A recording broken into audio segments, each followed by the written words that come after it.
Just one moment, guys. Peter and Jen are just getting ready right now. But while we're waiting, make sure you guys are liking the stream and sharing it on your social media where you can. We're a small but mighty channel, and so every little bit helps. And we'll be having our guest Omar Badar on, who's going to be helping discuss the Israel-Palestine Palestine conflict, including the developments in the last couple of days with Israel cutting off food, water, gas, and the like to the Gaza Strip, which is mostly civilian population. And so those will be some of the discussion topics. Also be discussing Hillary Clinton and her comments made in regards to, quote, MAGA extremists, unquote, and what she thinks should be done with them. And also we will be discussing Mary Lou Retton, the former Olympic athlete who's been, if you might have seen on social media news, undergoing health issues, and apparently also, despite being an Olympic athlete for America, does not have health insurance to cover these costs and stuff. So a lot of good topics. So like I said, make sure you guys like and share the stream where you Let's test this. Can you hear me? Yes, I can. Can you hear me? Yes. All right. Well, there we go. Yes, I guess we're safe then. Well, hello. Hello. La, la, la. Hello, all welcome. It is Thursday afternoon, Generational Change. I'm Jen. I'm Peter. And so apparently I kicked over the line that was supposedly supposed to connect our microphone. And then it said the microphone wasn't connected. And then the next thing you know, it is connected. But I was down there unplugging and replugging. I'll just pretend like that hard things. work that you just put in was actually worth something and not nothing. Yeah. So that's technical difficulties. We're demonetized. We don't have tech help. We're just a broken system. We're just a broken system. So I'm not a martyr. So what's going on? Apparently you want to talk about Mary Lou Retton. Yes. And not about her plugging Colonial Life Insurance or Colonial Penn Life Insurance. Well, I think that's probably somewhat ironic considering what is happening with her right now. It's weird because you know what? I saw her for the first time, I want to say a week ago on an ad on TV. And I thought to myself, God, she looks really bad. Like I wouldn't necessarily be wanting to cast her in a commercial anyway. But so it's just interesting that now you're saying she's news. You're so right, Double K. So on foot. Yeah, I'm just. You should see it. Yeah. Go ahead. Talk about Mary Lou. Whatever. So Mary Lou Retton, unfortunately, is in intensive care right now and is not doing well. And the reason we're talking about this is because apparently she has no health insurance. Do we know what's her diagnosis? Like what's wrong with her? They haven't really revealed too much, regarding what that's all about. All they're saying is that she's not doing well and that she doesn't have any way to pay for her medical treatments. And lo and behold, that is the problem. Not that she can't pay for them. It's that the system's broken and we don't have a universal healthcare system where if we did, this wouldn't even be a story. But it is a story because this is one of the greatest gymnasts who ever lived, won the gold medal at the 1984 Olympics in Los Angeles, has been a national hero in many respects for a long time, had a great appearance in Scrooge, I might add. This is a lady who in many ways is just sort of emblematic of the system in terms of how it is broken. Her days of glory are long gone. She's only 55, but she might as well be 85. She doesn't necessarily have a lot of time left. And for her family's sake, they're going to go. Wait, how old did you say Mary Lou Retton was? 55. Oh, okay. And this is bankrupting her family as a result. She's only 3 years older than me. Jesus. So, now the moral of the story, man, hardcore sports is not good for your body. Woo! Yeah. So Carla Carrington, friend of the show, says it's a rare form of pneumonia, which is terrible. That is terrible. Again, we're not wishing any ill on Mary Lou Retton. Oh God, no. Horrible. What we're acknowledging is that we have a broken health system. It's not health care. So I really wish people would stop calling it that. Yeah, we don't have that. We have a for-profit health system. That's what we have. And so unfortunately for Mary Lou, this is just another statistic in the system that goes unnoticed. She just happens to be a very well-known individual. Which maybe brings attention to the issue. I mean, that's ultimately what you can hope for when it happens to someone that's noted. Oh, absolutely. And so for her sake, we want to we obviously would love to see her recover, but the fact that the family's put out a statement that she's in intensive care is obviously not a good sign. At the same time, people recover from being in intensive care.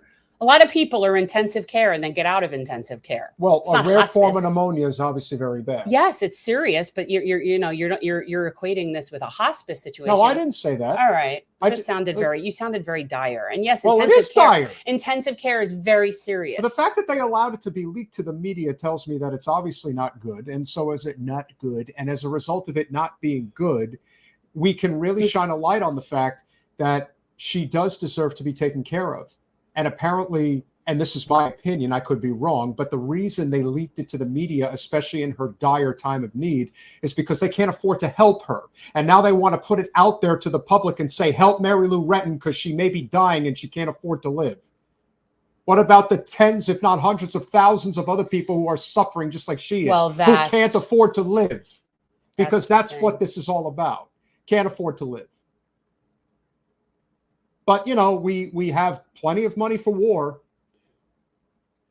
Yeah. We have plenty of money for tax cuts. We have plenty of money for the parliamentarian. The parliamentarian. I wonder what the parliamentarian makes for a living. Pretty handsomely compensated. You think? We're going to have to look up the salary. If anybody ever has a chance, look up the salary of the congressional parliamentarian. I am curious. I mean, because I bet you she's not anywhere near as good as the League of Women Voters Florida parliamentarian. That chick is on it. Mm. That's how I really learned what a parliamentarian is supposed to do. I'd never seen one actually work before. Parliamentarian is paid $203,000 a year.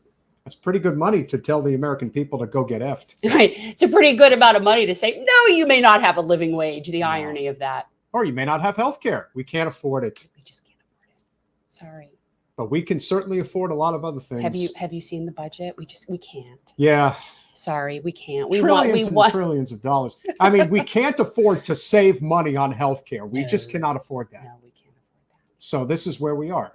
We need a universal healthcare system. This is if this is not so symbolic of the broken system, it's sort of like how I think, as much as I am not a fan of Trump's, I do recognize that ironically he is absolutely the most he is the best representation of our image in the world. That is how I believe the world sees the United States.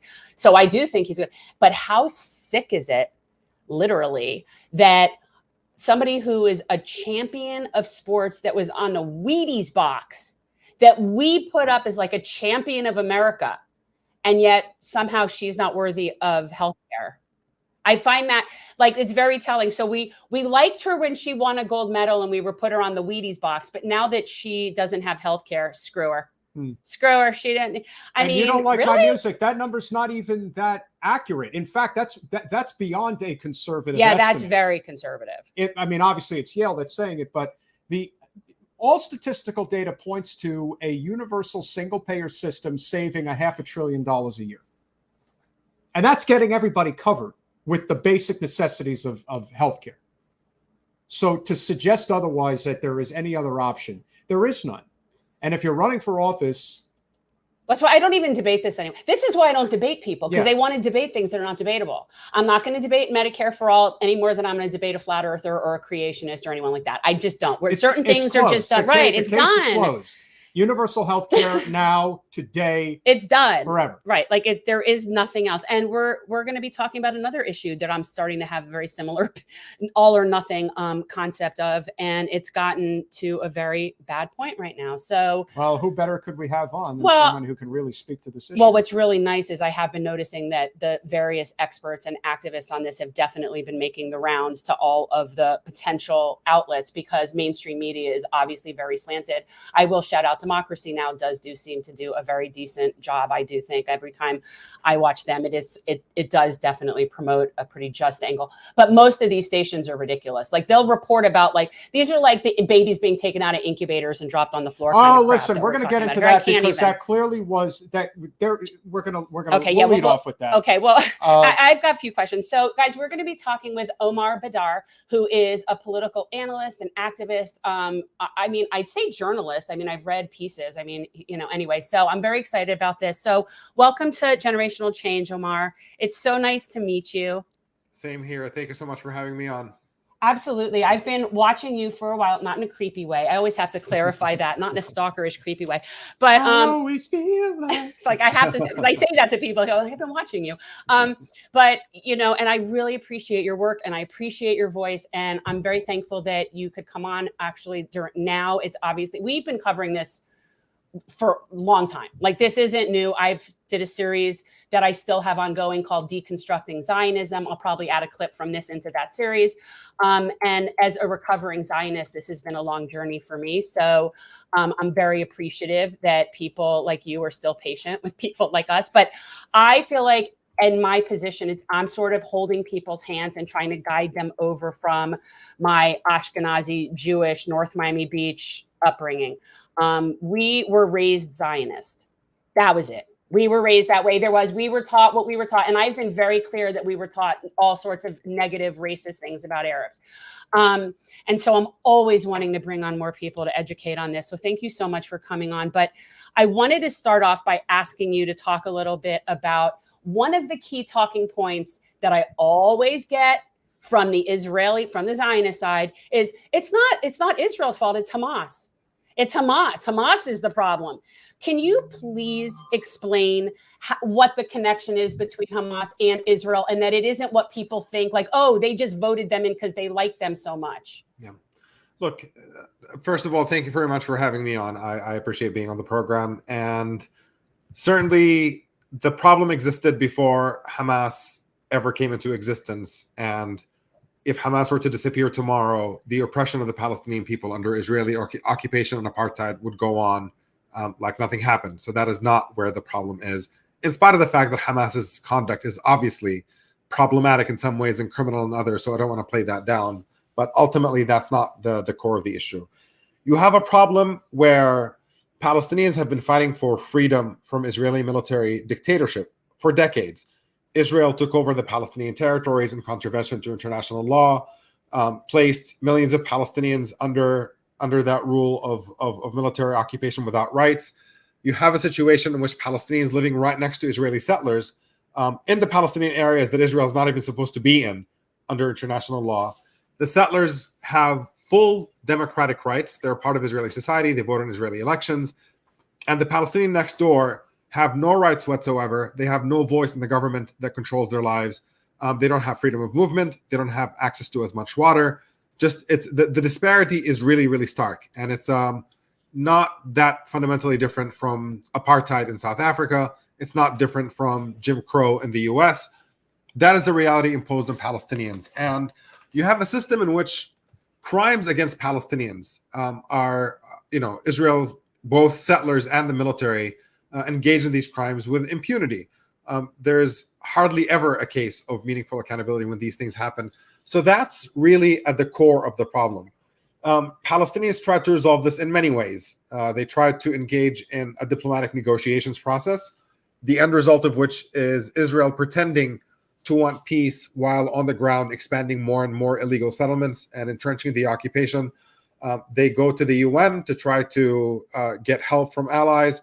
The US steps in and vetoes every UN resolution that is trying to hold Israel accountable.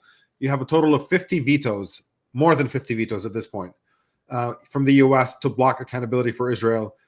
To put that into perspective, that's greater than the number of all vetoes combined cast by all other members of the Security Council about all issues for that same period, from the 1970s until today. Boycotts are demonized. Peaceful protests are shot at by Israeli snipers.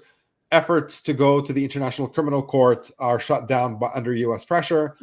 The message to Palestinians over and over again is no method of resistance is acceptable. And so people, unfortunately, do resort to violence under these situations where you have prolonged oppression. And that is precisely where Hamas comes in. They capitalize on the despair that is widespread in Palestinian areas to get support for these kinds of actions that are ultimately, obviously, condemnable whenever there's attacks on Israeli civilians. But yeah, it just does not address the underlying problem, and it does not address the fact that Israeli war crimes and Israeli state terrorism against Palestinian civilians is far, far greater than anything Hamas ever engaged in. And that's not a story that you get on the media, and not something you would understand listening to American politicians talk about this. No, it's infuriating. It's infuriating. Not a single Jew in our Congress will stand up for the state of Palestine. Not a single one. Not one. I find it just absolutely abhorrent. But, and I don't in any way want to minimize what happened the other day to a bunch of innocent Israeli people at a music festival and whatever. Like, those are people, they were born there. This isn't their fault. Like, most of the people that are there, they're just people minding it. This isn't about them. Who they should be blaming their own government. They should be holding Netanyahu accountable. But, like, I don't in any way condone anything. But when we look at this, I think it's so important, because if we don't look at the why, how do we ever suggest on fixing it? But then I realize they don't want to, right? Like, that's the thing. They don't want to fix it. They're perfectly content wiping Gaza off the face of the earth now. And part of me feels like this was somehow a manufactured consent situation. Not that I'm all conspiracy theory, that it's an inside job. I don't think that. But I think that somewhere in between that and not is the truth. That they're definitely benefiting off of this, just like we did from 9/11, right? Like, I feel like it's one of those things that's going to justify what is already so disparate being even worse. Yeah. Look, I don't think, at the end of the day, when you say they don't want to fix this, that's half true, right? They don't want to fix this in the sense that they don't want to give Palestinians freedom and human rights. Yes. I'm sorry. Yes. No, they don't. Nothing else will fix this. Nothing else will make the violence stop. So that's why I know they don't want to fix it. Yeah. On the other hand, they do want to pacify the Palestinian population. They want them to just accept being subjects who are living without rights. And they're willing to put up with small incidents of violence. If there is a shooting here or whatever, that's one thing. But I think the scale of this Hamas attack did take Israel by surprise. And I think that right now, Israel is under this delusional impression that you can pummel Palestinians enough that they don't want freedom anymore. And that's the approach they're taking. Is like, oh, we've locked them in a siege, we've starved them, we've dropped bombs on them, we don't let them move, we shoot at them when they do this and that. That clearly wasn't harsh enough because they're still trying to fight back. So now we have to go there and just flatten Gaza entirely. Yep. That is what effectively they're doing right now. There is no military solution to this. You literally either are going to eliminate Palestinians from existence entirely, or if there's any of them left, they're going to want to live in freedom. That's just a fundamental, innate thing that everybody wants. And I don't know what Israel's thinking, but at the end of this, no matter how much devastation you impose on Gaza, that devastation is only going to produce more despair, and that despair is going to create the next generation of militants who want to take revenge and who are going to fight and mean in ways that none of us would like them to. But that is the only alternative we're leaving them with, because nobody is standing up for Palestinian human rights in any meaningful way.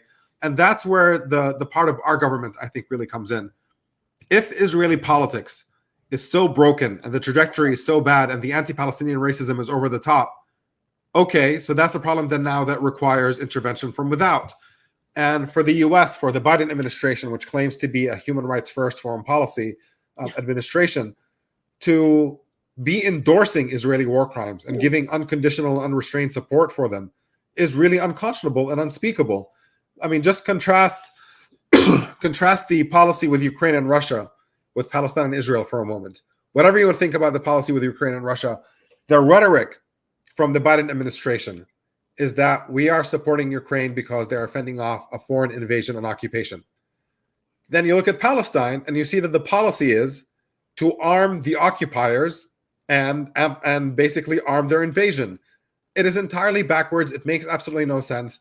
It proves that none of this rhetoric about human rights is sincere in the least. And it's a really, really ugly situation that Americans should be outraged about, and we should be demanding an end for U.S. complicity and U.S. military funding and support for the crimes that Israel is committing against the Palestinian people.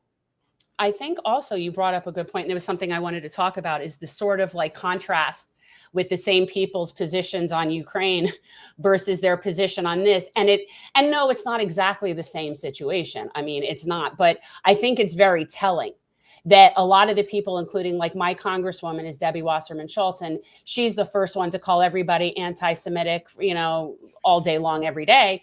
And yet she can't give the Ukrainians more arms. She cannot arm those sort of Nazis more. She cannot give them enough.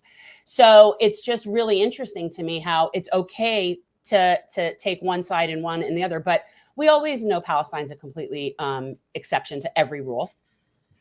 Yep. And it's funny because the rhetoric from pro-Israel forces is Israel's being singled out for criticism. How come Israel's being singled out for this and for that?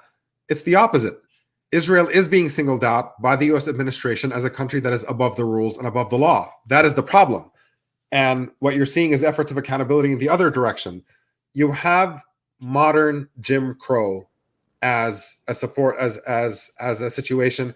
And frankly, with the ethnic cleansing that Israel is carrying out, we have this rhetoric, this illusion in the US that the crimes committed against Native Americans are a horrible, shameful part of our past. And if something like that were to happen again today, obviously we would not do it again. Well, it's happening right now in Palestine, and American policy is to support it. That absolutely is grounds for every person of conscience to speak out, to demand a change in American policy, to call out this hypocrisy in every way that we can. And frankly, I think the media plays a very, very significant role in this, because ultimately it does shape public opinion and people's perceptions. And the fact that Palestinians are so dehumanized on American media, that our stories are not told, our victimhood is not shared, the atrocities committed against Palestinians get a fraction of the coverage that Israelis get. This entire situation we've seen on a loop now. Israeli parents and Israeli family members talking about losing loved ones and how devastating that is. And honestly, that is how it should be. I'm not taking anything away from that. But where is the coverage for the far greater number of Palestinians who have lost loved ones for many, many years under Israeli occupation and apartheid? Where are their families? Where are their stories to be featured on CNN and MSNBC and Fox News and everywhere to talk about the reality that is unfolding for them? That is completely non-existent, and I think that's a big, big part of why our politicians get away with such a tilted and one-sided engagement on this issue. We're speaking with Omar Baddar, journalist and what I would call expert on Israel-Palestine. We're going to play policy analyst. So we're going to play. Well, I said expert. Okay. So I'm going to play a quick clip here. This is leading to a genocide. There's no question. And the reason I know this is leading to a genocide is because the Israeli armed forces are looking to cut off all means of supplies to Gaza. By the way, the fact that that can be done from one side to the other completely defines the problem. Yeah. That right there, that's the problem. This is not a conflict. It's not a conflict. Like, I love how it's like framed like somehow this is like also an even thing. This is also a much bigger issue, because this is, if there is a clear distinction of the violation of international law, which the United Nations should absolutely be stepping in on right now, it's this. But they're not saying a goddamn word about it. And the reason they're not saying it is because all roads always lead to what the United States State Department wants. And so this is what they want. And we're going to show you a clip of just how they are going to commit mass genocide in the Gaza Strip. אנחנו מטילים מצור מוחלט על העיר עזה. אין חשמל, אין מזון, אין מים, אין דלק. הכל סגור. אנחנו נלחמים בחיות אדם ואנחנו נוהגים בהתאם.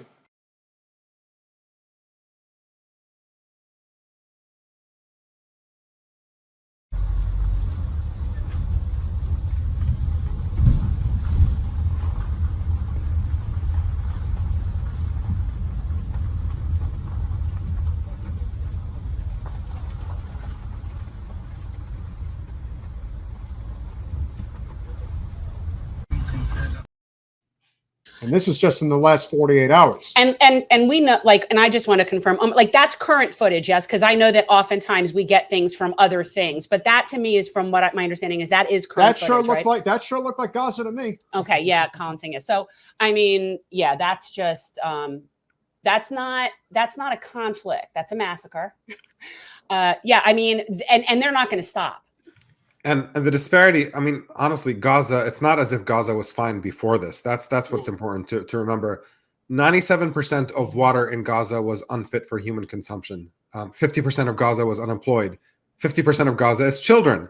They don't have access to the outside world. They can't get medical equipment to treat people with cancer because Israel does not allow that equipment in. Life is miserable in Gaza. It is an open air prison. It is effectively a concentration camp. And you can only imagine, when that's the starting point, that when Israel cuts off water and electricity and stops allowing food into the Gaza Strip, how much more dire the situation is for everyone. It really is a horror show, and we get glimpses of it from social media. But even that is limited, given the fact that Israel is bombing even access to the internet in the Gaza Strip, all telecommunications networks. It becomes extremely difficult for people living inside of Gaza to send the images of what they're seeing out to the rest of the world to see. And that's exactly where the situation gets really, really dangerous. Because when there is no voice, and Israel knows that there is no voice from inside of Gaza that can reach the rest of the world, they know they can get away with almost anything. And that's a really, really scary prospect for the people who live there. I can't imagine what it's like to be living there right now, to not know at what point the entire apartment complex that you're living in is going to just come down on top of your family and your children, and there is nowhere to go. Netanyahu talks about everybody, it's time to leave. We're going to target this area, that area. Gaza is incredibly densely populated, and people are under siege, and there is nowhere to go. I was going to say, where are they going? People, like we had somebody, our friend in the chat, why don't they just go to Egypt and Jordan, or Egypt and Lebanon, or wherever it is that you think that people should just go? And it's not that simple because they don't let them out. But it also goes to show you how consistent the corporate media talking points are. I mean, they really drill this into people's heads, and they just parrot it like it's nobody's business. And it's always interesting how, you could just look at Osama bin Laden. First, he was our ally in the mid-'80s, and then he became the biggest enemy in the world. And everything could be traced to when you were useful versus when you're no longer useful. Yeah, and in this case, it's really important to note that Hamas was allowed to flourish through a deliberate Israeli decision to try to create a counterbalance for the PLO. There's an effort to suppress nonviolent movements in Palestine. Just any kind of civil society resistance to Israel gets crushed. They want their opposition to most powerfully be expressions like Hamas, so that they can start justifying the crimes that they are committing when this is the only thing that is left that Palestinians are resorting to. That is very much a deliberate decision. And yeah, look, it's a situation in which you have, for a very, very long time, Palestinians looking for a way to be free and pursuing every avenue that is possible in order for them to get that. And everything is being constantly shut in their face. They're being kicked in the face at every turn. And then when they finally resort to this kind of thing, now it becomes wall-to-wall coverage in support of massacres of Palestinians. It's an infuriating situation to be hearing from people who are undergoing this kind of treatment and asking how come the world doesn't care.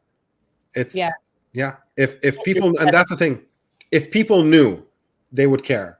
Palestinians have nowhere to go because Gaza is locked from every corner, and because Israel says if Egypt tries to allow humanitarian aid into Gaza, then Egypt is going to bomb those convoys on their way in. That is what they said. So it's a warning for even neighbors to even think about providing any kind of humanitarian assistance to the people of Gaza. That is the current situation that we're in. And Israel being the dominant military force in the entire region, backed by the dominant military force in the entire world, it's a really, really ugly situation and an imbalance of power that, we should. And we've seen this. Certainly concerned about. We've seen this because I forget what year it was. There was a Turkish ship, right? It was like a Turkish ship or something. They were off the coast and they were wanting to give aid. They were trying to get aid. It was like an aid vessel for Gaza. And 9 people ended up dead on board that ship, lo and behold. So, including an American citizen, by the way, and they were all unarmed. When was that? Do you remember? Like, when that wasn't that long ago. I want to say 2008. I'm not 100% sure. Yeah, I mean, I know I'm old, but like, it doesn't seem like it was that long ago. But yeah, so they don't allow help in. You're not allowed to. And by the way, people who don't realize this, there are at least 26 states in this country that have anti-BDS legislation on their books. So you're not even allowed to protest with your dollars, even though the same people say your dollars are speech. So it's really interesting here. So this is, by the way, I realized I had this epiphany of when I started really unraveling my whole Zionist thing. I've always known it was screwed up. Like I always sort of had a sense that as like an adult, this isn't right. But really, when the anti-BDS stuff started happening, that was like when I really started picking away at the onion and realizing, well, wait a minute, you're not allowing people to peacefully protest. What are you afraid of? And then I started digging, and it's just gotten worse since there. And I recently have realized that I was used as a tool in ethnic cleansing when I was in Israel. And I did not know that at the time. So this has been like a really, it's not been good for me the past few years. And I think, look, the anti-BDS stuff, I think, is worth touching base on real quick, because in America, the concept of political boycotts is protected by the First Amendment of the Constitution, defended by the U.S. Supreme Court on those grounds. You remember in the founding of the country, boycotting British tea was part of the foundation. During the civil rights movement, boycotting the Montgomery bus boycott is part of the civil rights movement. We have a long history in this country of fighting for justice through boycotts. And now we have a situation in which, with the help of the Israeli government, they brag about their role in it. Laws are being passed around states, making it punishable to boycott Israel, not just Israel, by the way, to even boycott Israeli settlements, which are considered war crimes under international law. That can cause you to be punished by the US government, denial of contracts with public schools and things of that sort. So you have a situation in which you can boycott American companies and American states and American whatever, and that's totally fine. That's free speech. But if you boycott a foreign country's war crimes, then the government can take away your job if you have a contract. And the worst case scenario, by the way, there was one incident in which Hurricane Harvey in Texas, I don't remember what year that was, a while back, there was a town in Texas that said you could not qualify for hurricane relief unless you signed this document that said that you do not boycott Israel. It's a level of insanity. It's an obvious violation of the First Amendment. Thankfully, the ACLU has sued in multiple states and has won and caused these laws to be rolled back in some cases, but they come back with certain tweaks that makes them more difficult to challenge.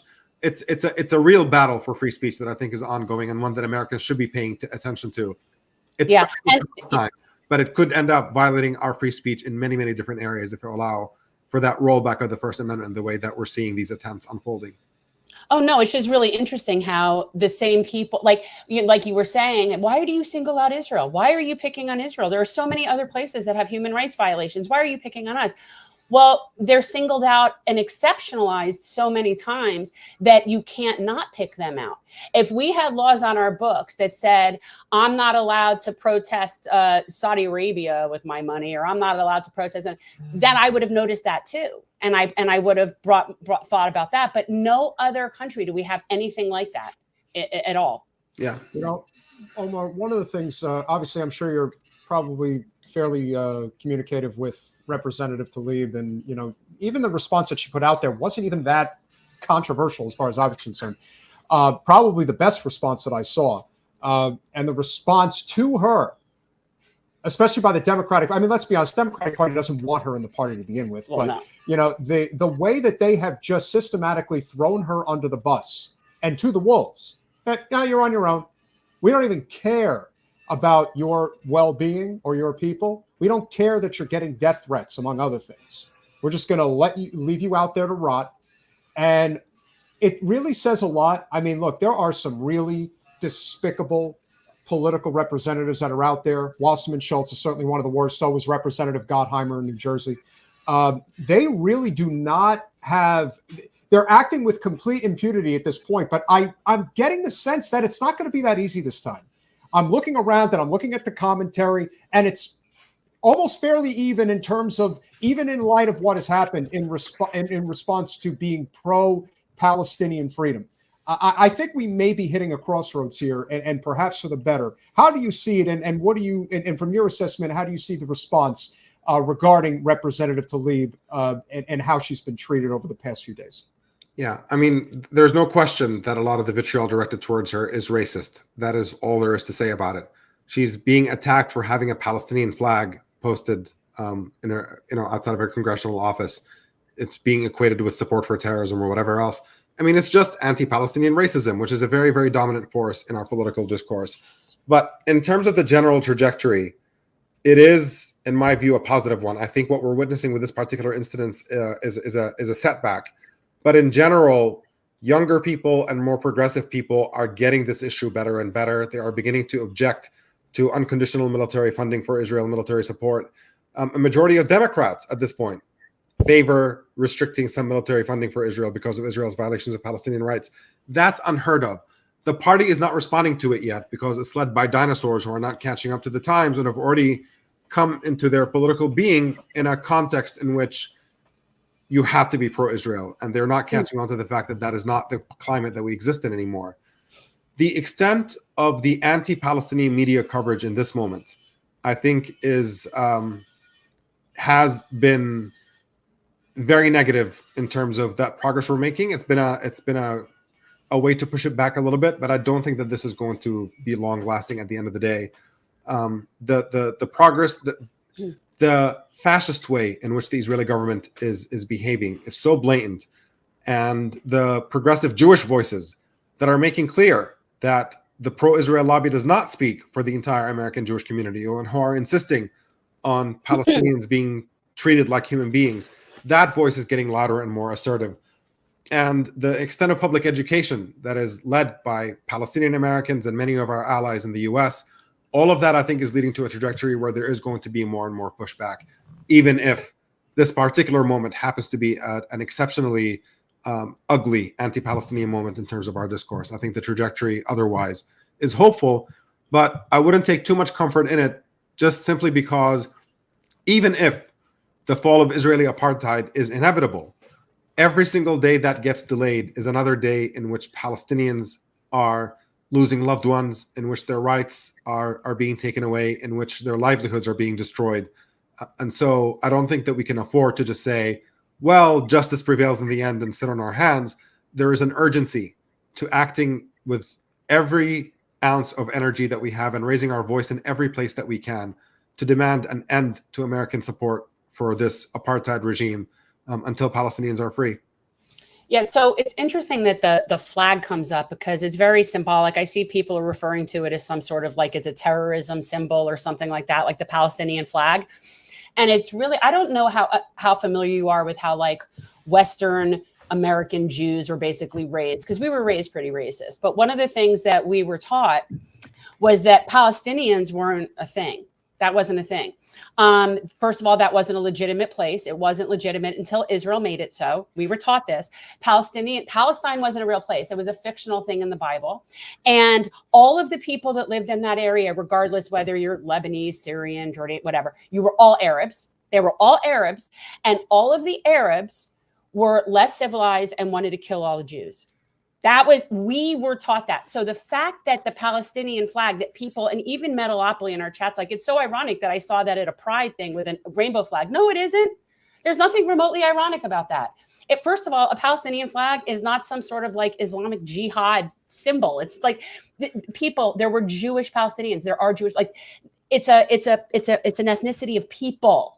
Like, how do I explain this better? It's like, yes, it makes sense that it's not a flag of Islam. That's my point. It's not some radical. That might be weird to have a radical Islamic thing next to the LGBTQ. That might be weird. But Palestinians are just Palestinians, right? Yeah. But again, and I think it's best to conclude the conversation on this point, Omar, is that the goal of the State Department, specifically the military-industrial complex, the goal of the, let's be honest, fascist Israeli government, it's to dehumanize people at all costs that are considered the enemy. All Palestinians are the same. All Jordanians the same. I'm just impressed people use the term Palestinian now, quite honestly, because that is in and of itself, to me, like as an adult, I'm just saying, like, that to me was, and now I can't stop referring to the whole place as Palestine. We don't have the chance to get into it because obviously you've got a hard stop, but the one thing that I did want you to just acknowledge as you go is the one thing that does concern me, even though I think there is a very strong anti-war fervor that is growing in the United States right now, particularly amongst progressives and libertarians, is you have the president of the United States pulling the incubator baby, the repeat of this is why we have to go there. We have 40 weapons. It's weapons of mass destruction. We have 40 beheaded infants, and of course, this has not been verified. It still hasn't been verified, and they're still talking about it. And then you got the Jerusalem Post, which is, that's the far right crazy representation in Israel, coming out saying we verified it. This is manufacturing consent all over again. Weapons of mass destruction all over again. Tell me I'm wrong. Thank you so much for coming on today. Yeah, I'll just leave you with one quick sentence before I head out on that note. Nothing the Israeli government says should ever be taken at face value. The Israeli government has a very long history of lying on anything related to how they treat Palestinians. We saw it most recently just last year when they murdered a Palestinian American journalist, Shireen Abu Akleh. Yes. First, they said it was Palestinians that killed her. Then the evidence was overwhelming that the bullet was fired by an Israeli military gun. Then they switched their story and said, no, she was just caught in crossfire and she was accidentally killed. Then that was investigated, and it turns out there was no crossfire anywhere near her when she was sniped. precisely multiple times, shooting at her in a very small range of space and time, targeting her between where her helmet and her press vest is. These are the kinds of lies that are used to justify Israeli war crimes. And I think we have to be very, very suspicious and never take Israel's word, the Israeli government's word, for facts until they are independently verified. Otherwise, I think that's a fundamental part of the problem here, is that we treat anything the Israeli government says as truth and anything Palestinians say as suspect. And that creates a tilted narrative in which we look at the events through the Israeli government's eyes, as opposed to objective eyes in which we understand the fundamental reality, which is that Palestinians being denied freedom is really the driving cause of all this. And until Israel starts seeing Palestinians as equal human beings who deserve the same rights and freedoms that Israelis enjoy, nothing better is going to come. Thank you so much, Omar. It was so nice to meet you. Same here. Thank you so much for having me on. Absolutely. Thanks for coming on, brother. Bye. Take care. Thank you. Love having people on that actually know what they're talking about. Well, and not just repeating talking points. You know what I mean? Like, it's fascinating. Well, come on. You don't just want to have somebody come on. But even just like, and look, and Metal was being completely just like, you know, anecdotal about that. And the people really don't know. They just don't understand. Palestinian is not like, it's not a religion. Well, President Blinken, there's Christians that are Palestinian. President Blinken was in Tel Aviv, and President Blinken, unfortunately, is Jewish. So, and of course, he wants to make that very clear. Yeah, whatever. So for him, he had to make a statement side by side with Bibi. Blinken's as a Jew invoking of the Holocaust and pogroms against Jews in Russia, of which part of Jen's family was killed. No, that's where my family came over from, was they escaped the pogroms in Russia. Serving to discount the occupation and siege's role in what is happening right now, along with spreading the completely unsubstantiated claims of Israelis raped, is shameful. Ashanda Blinken.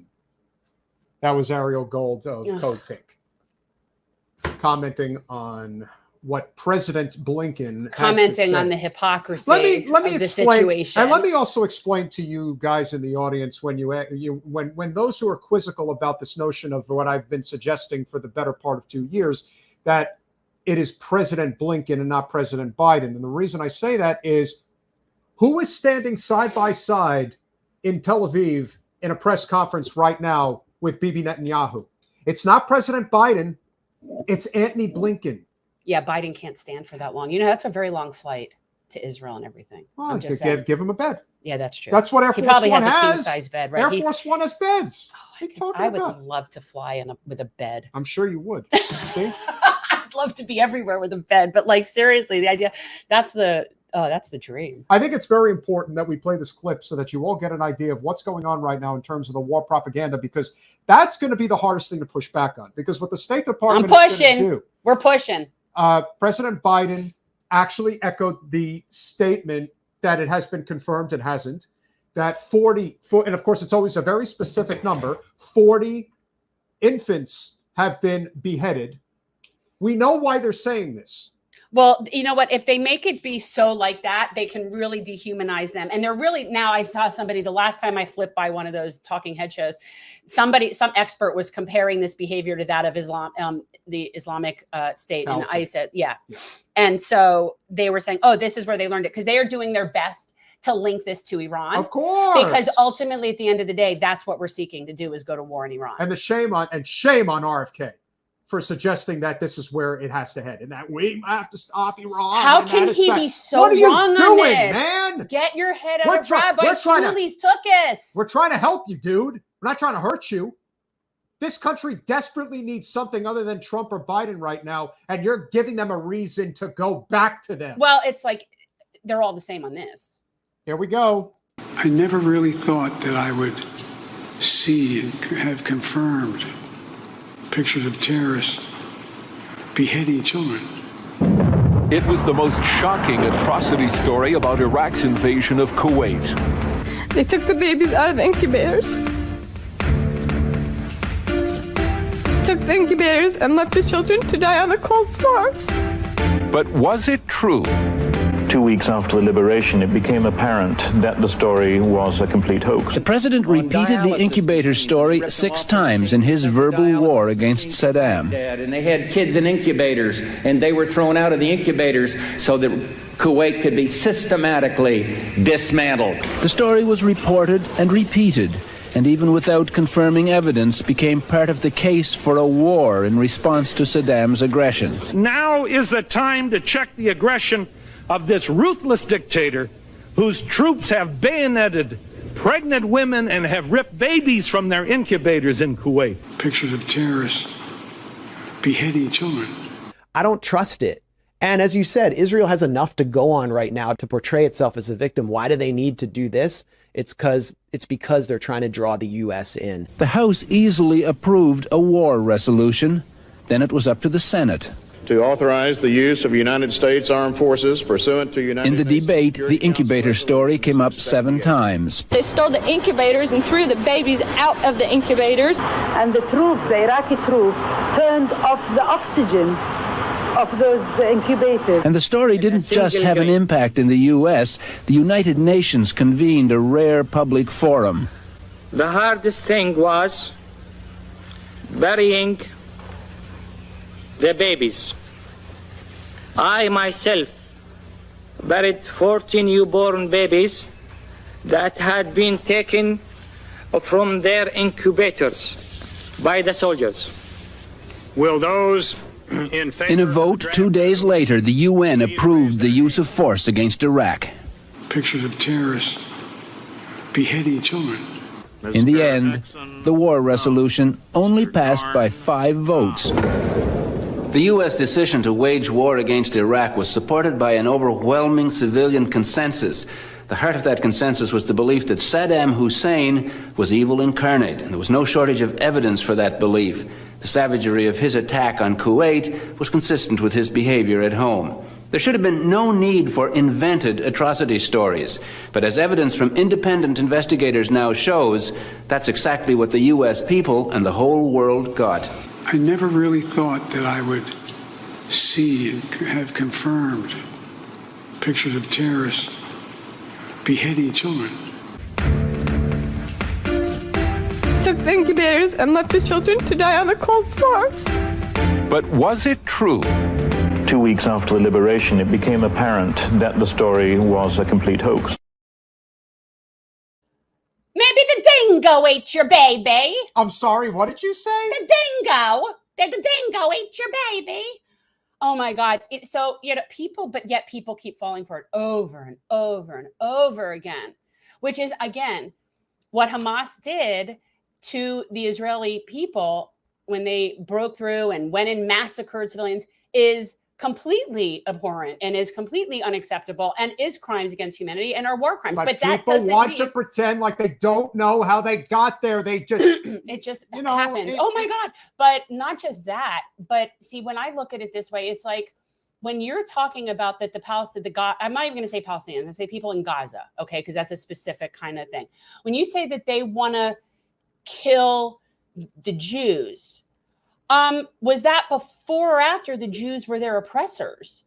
Because I think it's not a chicken and an egg thing. It's actually kind of clear to me because they were all living there fine amongst Palestinian Jews, and they weren't having these kinds of issues before the oppressor and the occupier got there.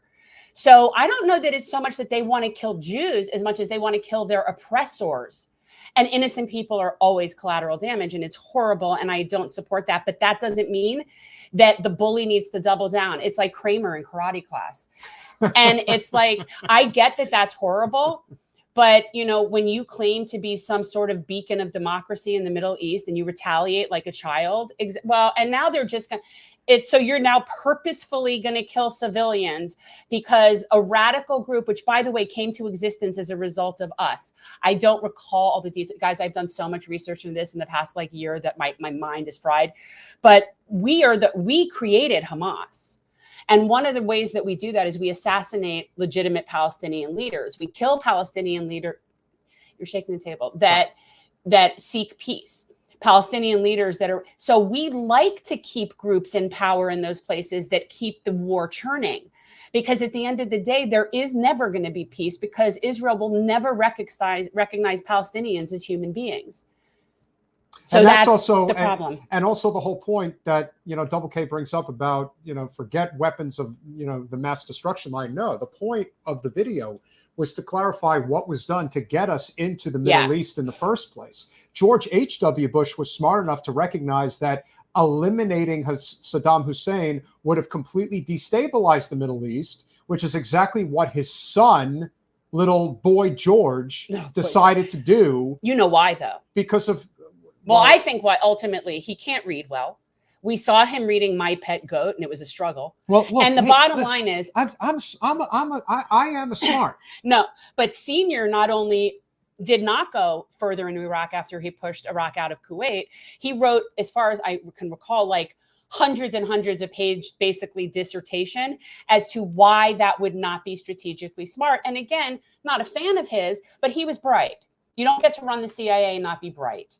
So this is someone who knew what they were talking about and wrote a whole dissertation as to why it's a bad idea to do that. But see, this is the thing. And I said it all along. W can't read well.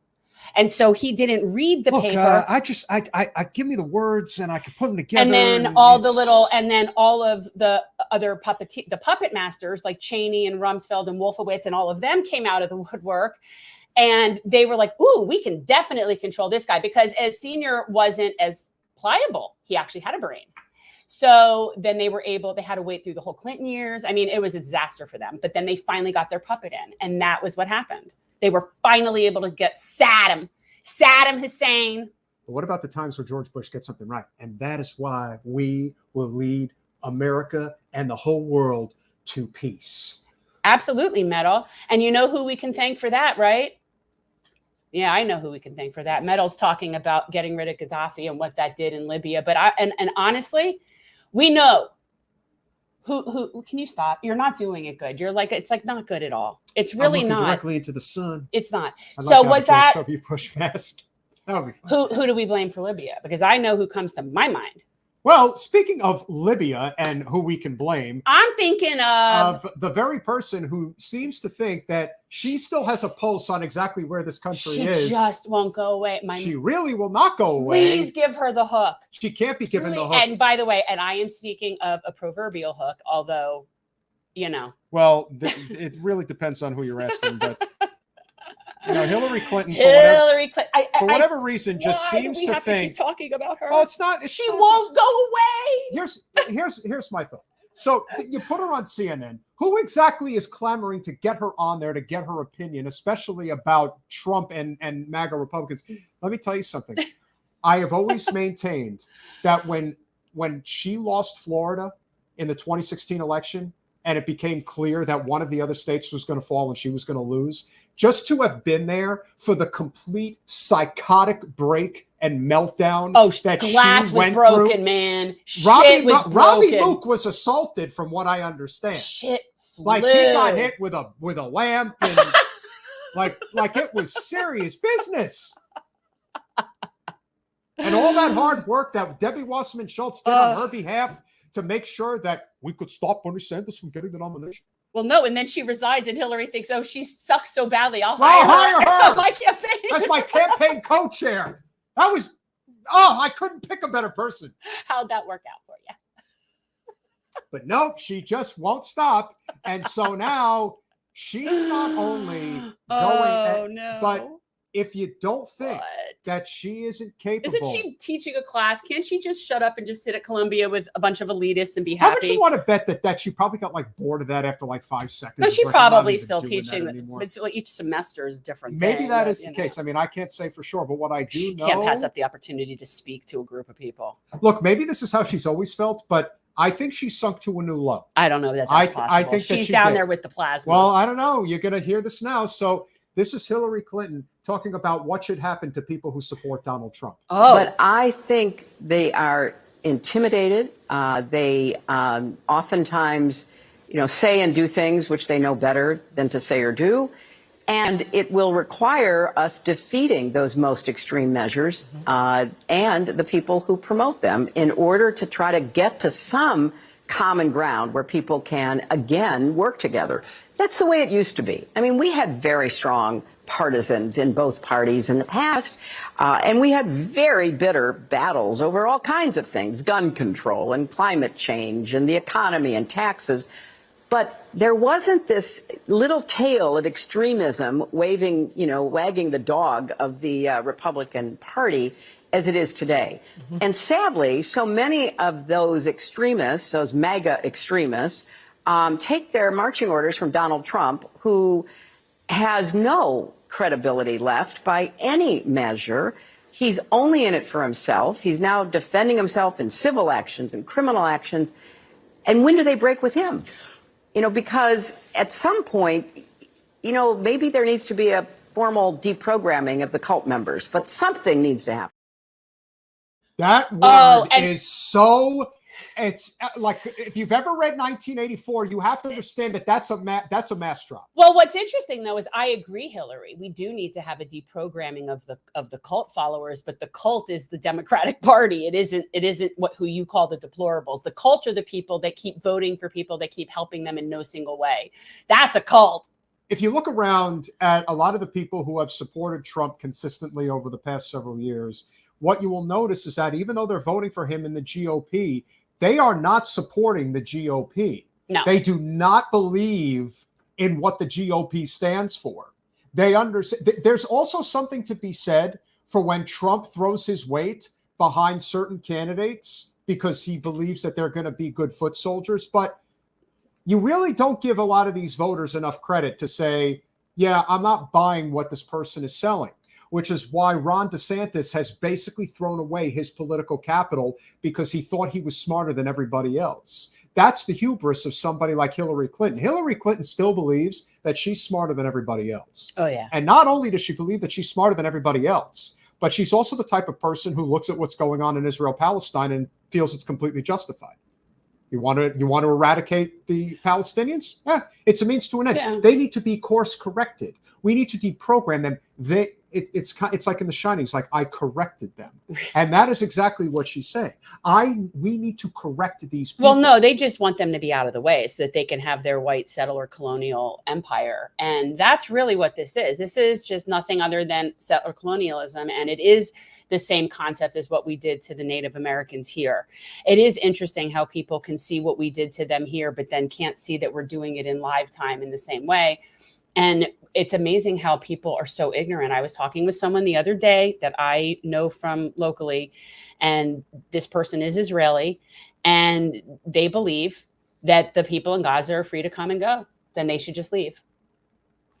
And so when somebody like Hillary says we need to deprogram these people. How are we deprogramming them?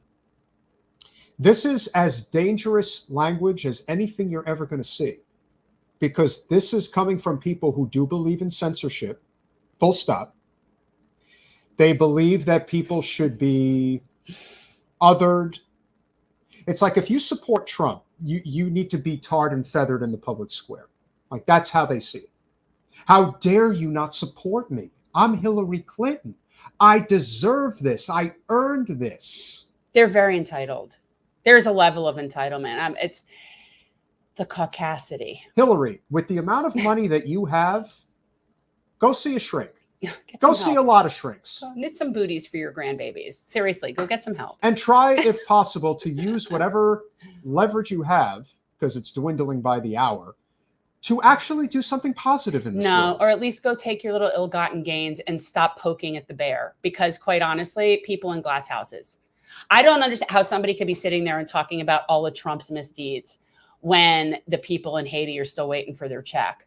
I don't, that woman is tied to so much illegal, corrupt crap that she sits there with, and no, even worse, that people are seeking her opinion.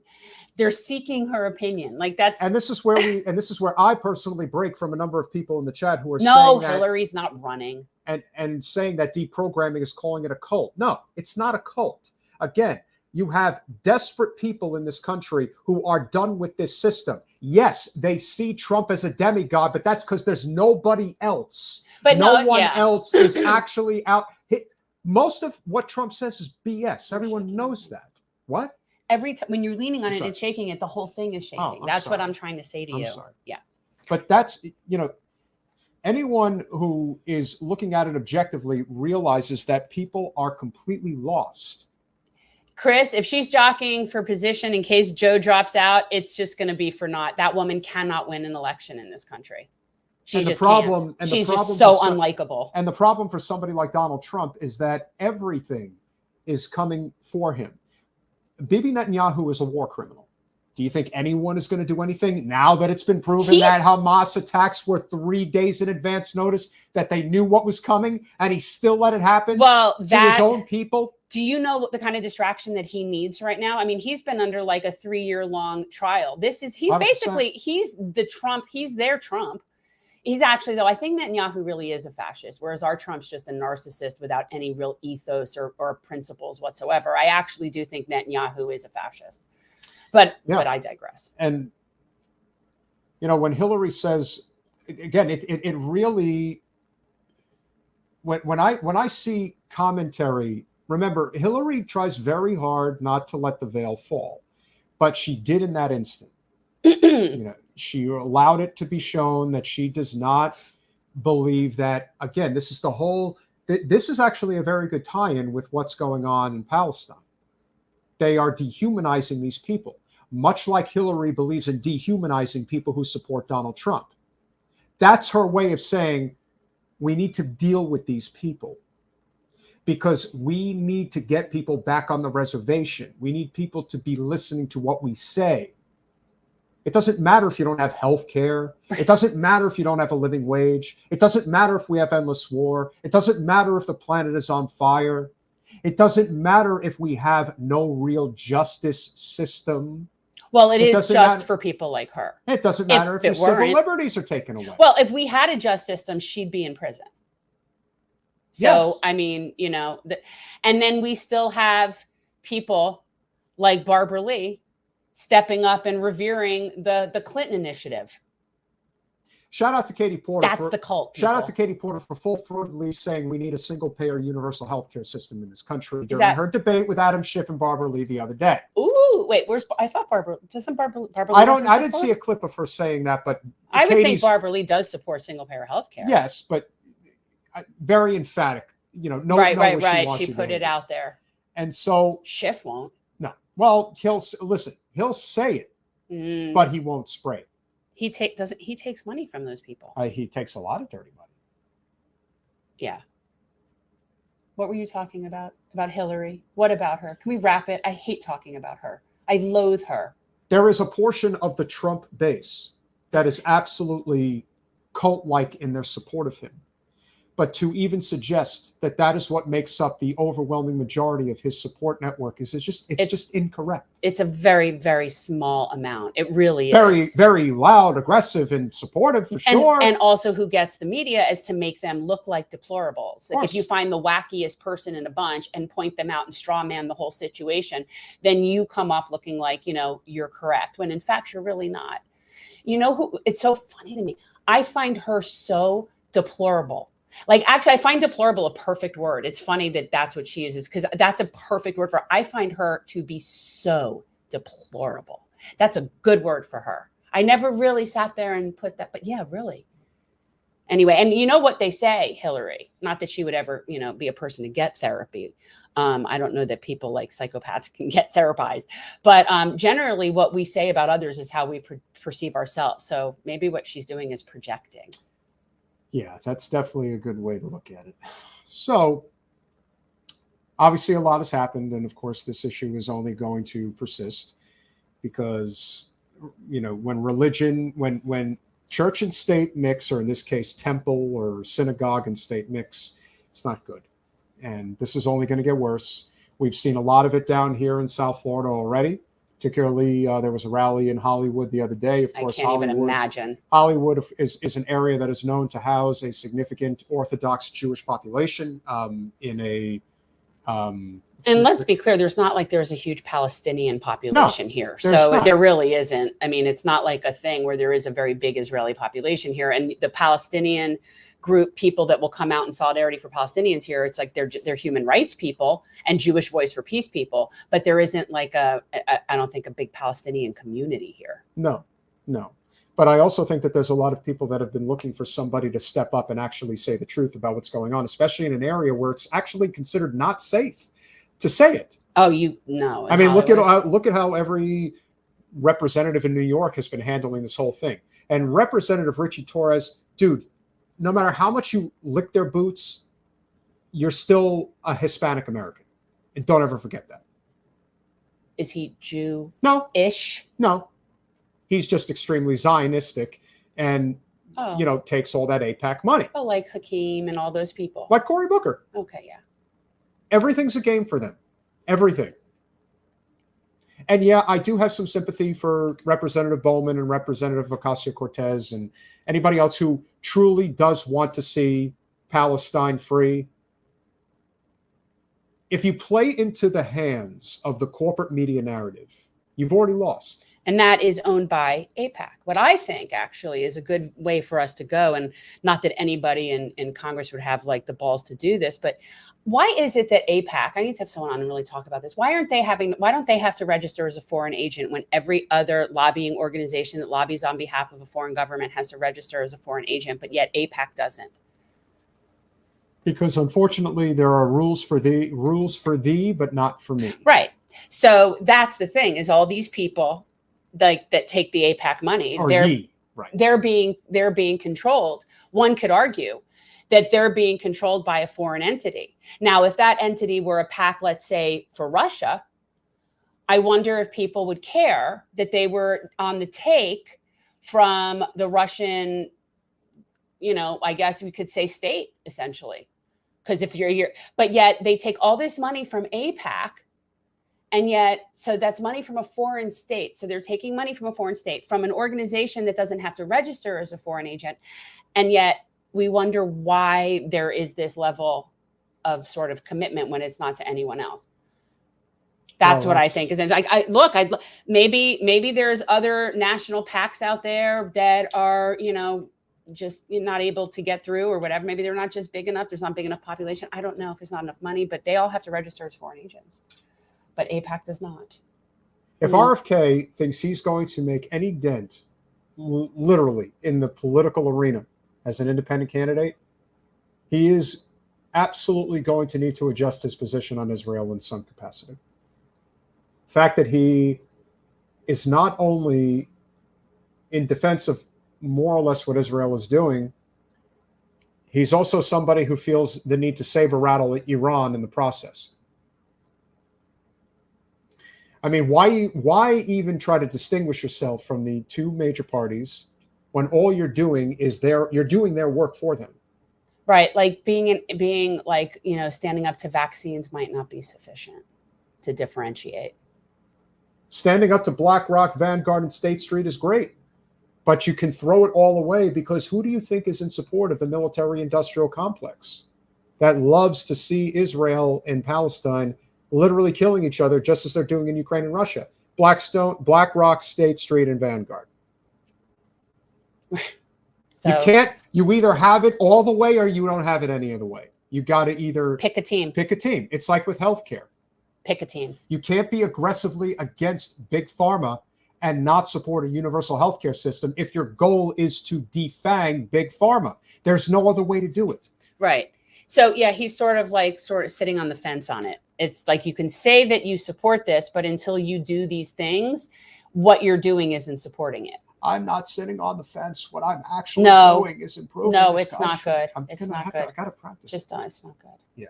Don't do that. Yeah, but you don't like it at all? No, I don't. And I don't think we should do that because we want to get him on the show. I'm not trying to make fun of him. No, I know, which is why you just shouldn't do it. Fine. But I would like to get him on. Yeah. Because I do think he's a reasonable person. I don't think he's a bad guy. And I think that we need to be able to have these conversations. And I would love to support Dr. West. But until I see that this campaign is actually going anywhere, do you guys know how much RFK raised in the 24 hours following his announcement? $11 million. It's a serious campaign. He's going to be there, and he's going to have a chance of doing something. Yeah. I don't know. I'd really like for him to get his head out of Rabbi Shmuley's butt and talk to some other Jewish people. That's what I would like. That would be sweet. We'll see if he can. But Rabbi Shmuley is extremely influential in the, in the Zionist community. And so, also in the Republican side. Sure. That's I mean, look, thing. he's banking on, look, I'm sure Shmuley is taking a nice big fat check from that campaign. But if he is getting the backing of him, there's no telling how much influence with the Jewish vote that Shmuley might actually have in RFK's favor.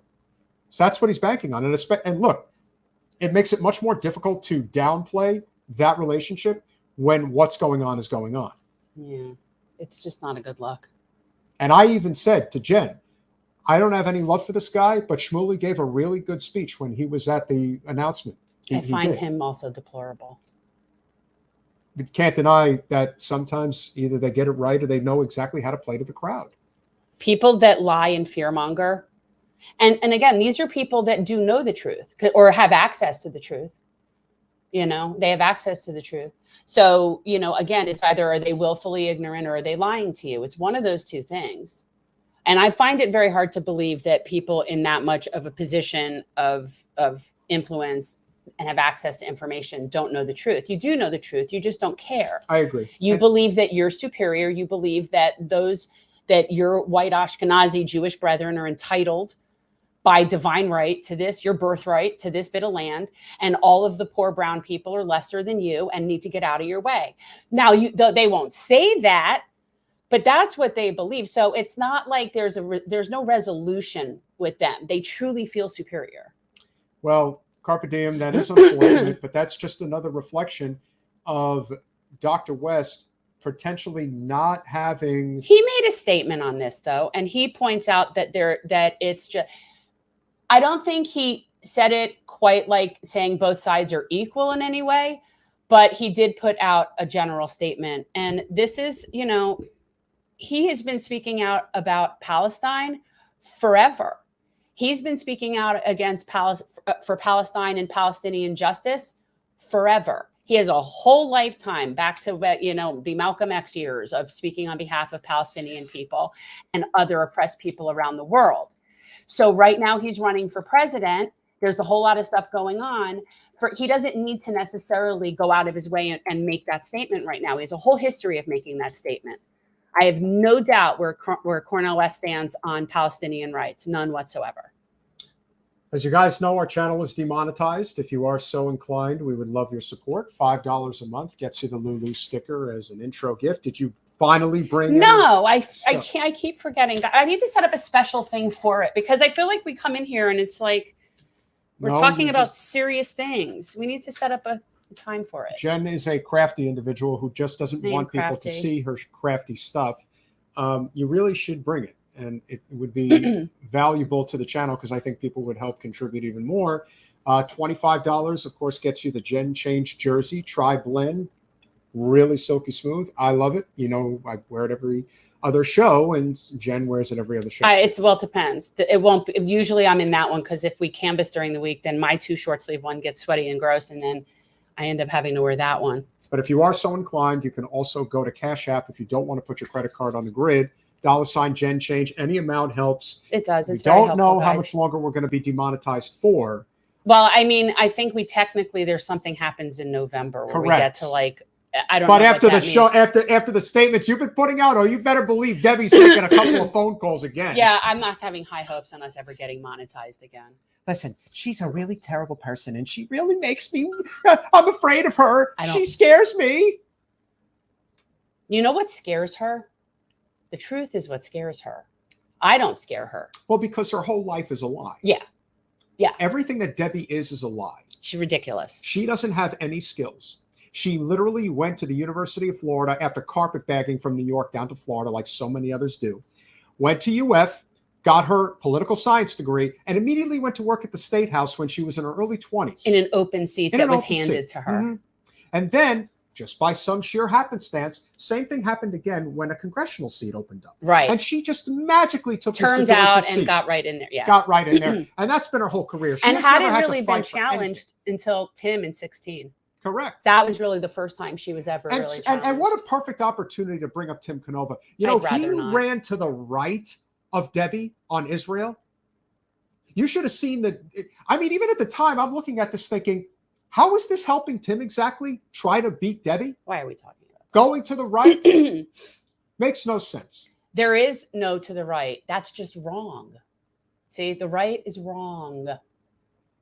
The only solution to this, there really is only one. And when I say solution, then I'm talking about a peaceful situation for people. Okay, like a solution meaning that everybody in that vicinity, in that area can just live and go about their lives without fearing for their children, right? Like that's what I mean in terms of a real solution. And that's never going to happen until people acknowledge that Israel is in fact a racist state and does not have a democracy. And you cannot have peace with oppression and occupation. It's never going to happen. You cannot be occupying people and then thinking you're going to get along with them. You cannot be but you build a fence around people and then you're so freaked out when they dig tunnels. I mean, have you noticed that some of the people who are the loudest in the room screaming racism every day here in America, that everyone's a racist, are the ones the quickest to jump on board with supporting Israel and what they're doing? Of course. They don't, it's everything. You know what? That's one of the reasons I really want to get Mark Lamont Hill on. I loved his book. I read it a while ago. It's called Except for Palestine. And it really makes this argument, like it's people that stand on principles all over the place, those go out the window when it comes to Palestine. And it's so true. The double standard is like suffocating.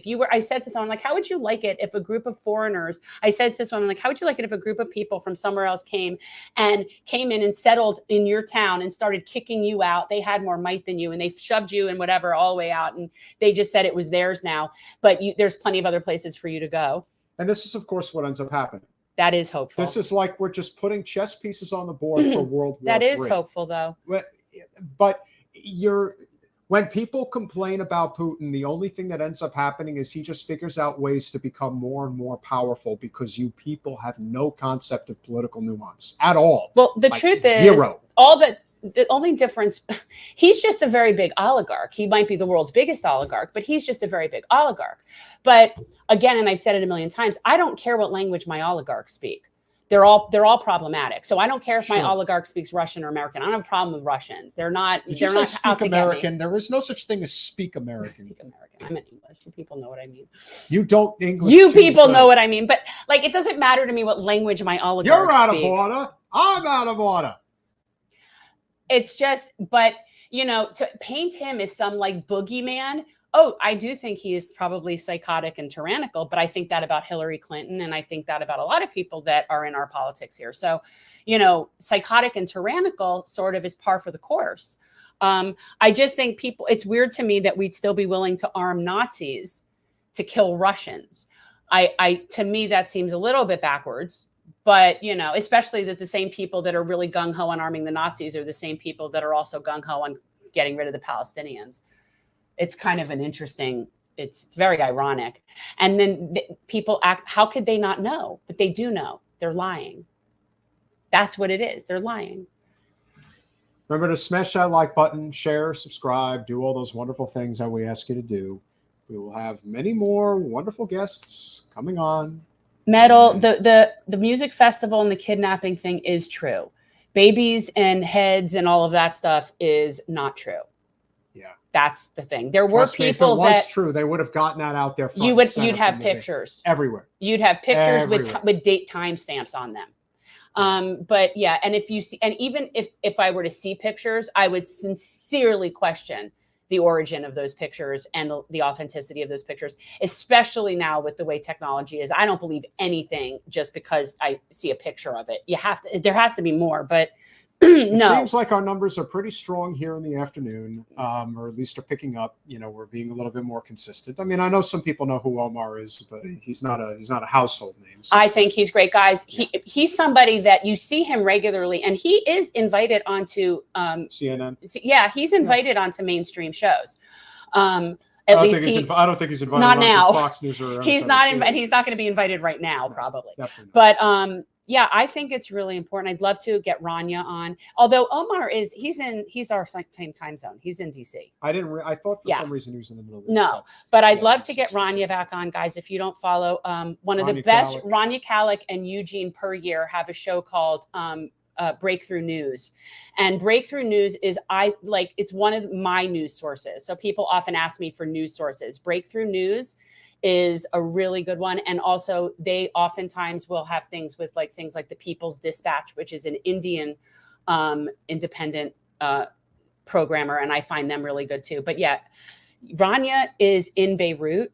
She's literally there. And so I find her voice on this very relevant, especially now that Hezbollah is getting involved. And Hezbollah, if you guys are worried about Hamas, they're nothing compared to Hezbollah. Hezbollah is a whole different thing. And I think that it's not going to end well. No, it's not. If they allow Hezbollah, but I was like worried about her being in Beirut. And we'll leave on this note. This is the danger of having a president who doesn't have the capability of truly running the country. I don't think he has. He's just not having the fact that he said he saw something that he didn't see and just flat out like. Could you imagine how devastating? Again, I know you guys think I joke around when I say President Blinken, but Antony Blinken is the one calling the shots here. This is the guy who's over there meeting with Bibi Netanyahu instead of the president of the United States. And even if it was Joe who was over there meeting with him right now, he is not in the capacity capable of saying, I don't think we have to de-escalate this situation. But they don't want to. That's the ultimate Hundreds point. of thousands of people are going to get killed. They don't care. And very quickly. They don't care.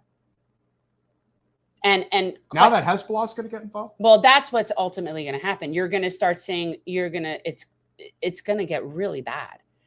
And to the end of when I would always ask people, how many Ukrainians have to die for your belief that this is somehow going to be Russia is going to be defeated in a military conflict with Ukraine?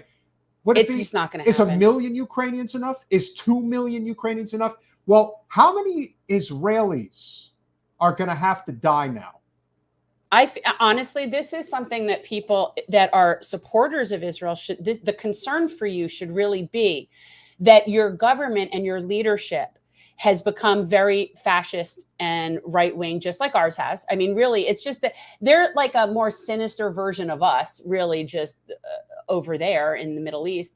But, when the people there, it's their problem is their government, just like they say that the Palestinians' problem is Hamas. Well, yeah, but yet you're willing to go bomb a whole bunch of civilians and blame them for their government. But yet it's so outrageous that people would blame civilians in Israel for their government. So it's just the double standard is very, very clear. And it isn't the people. The people are just who's going to get screwed. Most of the people in Israel don't want to be killing Palestinians and fighting with people. They don't want that any more than there's a small radical group of crazy Trump deplorables that follow his campaigner. It's a small thing. But that's what it is. And they're all being blamed for it. Most Israelis are not with that. Most people they're born there. They're from there. They don't know. It's horrible. And Netanyahu is more than willing to sacrifice his own people. Oh, yeah. More than willing to sacrifice those settlers. All of those settlers that are willing to basically be, as far as I'm concerned, you're all willing to be like human shields. You want to go and move into a place that's illegally being occupied according to international law. And then you have this massive security, but how long can that work? How much can that hold? Clearly not, it's not going to hold enough. So just more and more military is not the solution. But, anybody who's willing to go live in a place that they shouldn't be living in according to international law, they're sort of putting their body on the line. Now, that is not the case where the people were killed, people coming out of Gaza. But my point is they're willing to throw their own people to the wolves to expand the territory. They have no problem doing that. Absolutely. So they are willing. In fact, they paid people. They paid people to go, they still are, pay people to go live in the West Bank and settle in these illegal places. They pay them for that. And it's very inexpensive for people to go live there and do it. Like as somebody who's Jewish with birthright, I could go move to Israel, have citizenship, and have a place to live basically for free in the West Bank and be living the life. And so, point being, they're willing to hang their own people out in dangerous situations because it allows them to further strengthen their position. So this is not, the problem is their own government. Carpe diem, stop taking stock in what a handful of people, look, it looks that way. There could be a few hundred people showing up at a rally, but the truth is the ones who show up at things like that are the ones who have the most deep-seated hatred in their beliefs, and that's why they're so committed to a dying cause, because that's what it is, a dying cause. And I do know they're scared for sure, because they do see the idea of a Palestinian state as a threat to having a Jewish state, which it is. And that's very scary for them. Correct. But that doesn't mean that they're violent. And it doesn't mean that they want to hurt Palestinians. And I would be very, very suspect of footage of anything that doesn't show all different types of places and people, because it can be very, very misleading. And last thing, if you're going to talk about Israel, but you're not going to talk about Saudi Arabia, and they are 10 times worse, just understand that everything is about geopolitics. Everything is about what can you do for me now? How much value can you bring to the table? Because that's really all this is about. It's always about money and power. It's what's going on in Ukraine. It's what will happen now in Israel. That's it. There are very, very powerful Jewish people in this world who want their own state. And if an ethnic cleanse is what it's going to take in order to make it so, then they will do it, and they will use the I am a Holocaust survivor, family member, blah, blah, blah, blah, blah, forever and a day in order to do the exact same thing to those people. That's it. See, it shakes the whole table. Yes, I see it. I'm sorry. I know. So yeah, it's a problem. Thank you all so very much. Yeah, smash the like guys, button, be leery of what you're subscribe. seeing. Yes, be leery. Don't take all of our word for it. No, I do. Guys, I do an inordinate amount of research. I spend hours a day researching things so that I understand things. So, and I'm by no means an expert, but I can at least help point people in the direction and bring people on who know things and are experts. But do not just believe what you're saying, especially, I don't think our people are rubes that our people watch MSNBC. Not at all. or I CNN, think right? most of the people that come to this channel actually are questioning. Yeah. They actually want to learn more. They want to know Yeah, more. guys, check out Breakthrough News. And also for my regular everyday news, if anyone's, I always listen to Democracy Now! For all her flaws, love Amy Goodman. She's been around. She fought the good fight as a journalist for many, many years on the ground. I respect her. But they do, I find, incredibly even level coverage, if not a little bit pro-Palestinian on their coverage of Israel. So you definitely will not get a Zionist slant there. 100% agree with you, Carla. And now the coup de grace, Richie Medahurst says that Syria and Lebanon are now going to help Palestine. You're seeing the start of World War III. Like, that's what you're saying. Well, but we want that. But ultimately, all roads lead to Iran. That's what we want to do. And that's why they're going to keep trying to blame Iran for whatever Hamas does. They're going to keep trying to link it. And I'm not saying that they don't get help from Iran. More of what I'm saying is, why shouldn't they get help from Iran? These are people that are living in a way where one power is controlling all of their resources, and anything they try to do getting outside help is also not allowed. So first, if they need help from Iran and Iran wants to help them, good for them. And second, it's this whole thing that happened was planned long before whatever this most recent thing is with Iran. I refer you to Bo of the Fifth Column, also a really good show to watch. Sun Tzu, every battle is won and lost before it is fought. So with that said, thank you all so very much. Yes, this is going to become more of a regular occurrence, at least once a week. We will be doing a 1 p.m. afternoon show. And it does seem, Mondays or Thursdays. Yes, and it seems that the audience does show up for our afternoon. We don't have as much competition for people during the day. Well, that's also true too. Hey, listen, you got to go. It would obviously help if we were monetized. Back in the olden days, this would have totally conflicted with my story, but now my story is streamed, and so I don't have to have it at 1 o'clock was always my story time. Days of Our Lives, Eastern time, 1 o'clock always. And on that note, if Metalopoly can see that the end game is Iran, everyone should be able to see that the end game is Iran. That's the bottom line. Guys, we can't have it. And I don't care. You like people like Metalopoly and that are more of our sort of like conservative leaning people and people that are on our left. We all have to sort of be unified on this when we see what the end goal is that they're trying to lure us into just another mass militarized effort in a whole other, like, we just don't need it. Don't let them do it. Keep speaking truth to power. We'll see you Monday.